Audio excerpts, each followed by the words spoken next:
இந்த வீடியோவில் பிரியாணி மசாலா எப்படி வீட்டிலேயே நம்ம செய்கிறேன்னு பார்ப்போம். ஸோ அதுக்கு நான் கைப்பிடி அளவு மல்லி, பெருஞ்சீரகம், மிளகு, ஏலக்காய், கிராம்பு, கருவேப்பட்டை, பிரியாணி பட்டை இப்படி கையளவு எல்லாம் எடுத்துக்கிறேன். இது ஒரு கடாயில் நம்ம எல்லாத்தையும் தனித்தனியாக வறுத்தெடுத்துக்கலாம். ஒன்றா வறுக்காமல் நம்ம எல்லாத்தையும் தனித்தனியாக வறுத்தெடுக்கும்போது ஒரு சரியான பதத்தில் வரும். ஸோ அதுக்காக நம்ம எல்லாத்தையும் தனித்தனியாக வறுத்தெடுத்து வச்சுக்கலாம்.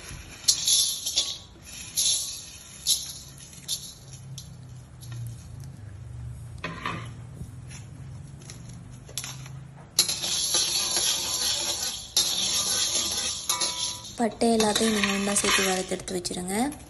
அப்புறம் கைப்பிடி அளவு சிறுஞ்சீரகம் சேர்த்துக்கோங்க. சின்ன சீரகம்னு சொல்லுவாங்க. ஸோ சிறுஞ்சீரகம், ஸோ அதையும் வறுத்தெடுத்து நம்ம தனியாக வச்சுக்கலாம். எல்லாத்தையும் ஒரு நல்ல மிக்ஸி கப் எடுத்து நம்ம நல்லா துடைச்சிக்கணும். ஈரம் இல்லாமல் துடைச்சிட்டு நம்ம வறுத்து வச்சுருக்க எல்லாத்தையும் ஒன்றா சேர்த்து நம்ம இப்போ கிரைண்ட் பண்ண போகிறோம்.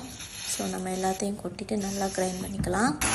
கிரைண்ட் பண்ணும்போது பவுடராக வரணும். இந்த மாதிரி பவுடராக வரணும். ஸோ அதோடய தன்மை நல்ல பவுடராக இருந்தால் பெட்டர். ஸோ அதை நம்ம ஆற வச்சுட்டு பொட்டிலில் சர்வ் பண்ணி வச்சோன்னா நம்ம எனி டைம் அதை யூஸ் பண்ணிக்கலாம். ஸோ இந்த வீடியோ பிடிச்சிருந்தா நம்மளுடைய சேனலை சப்ஸ்கிரைப் பண்ணிவிட்டு வீடியோவுக்கு லைக் போட்டுருங்க. தேங்க்யூ.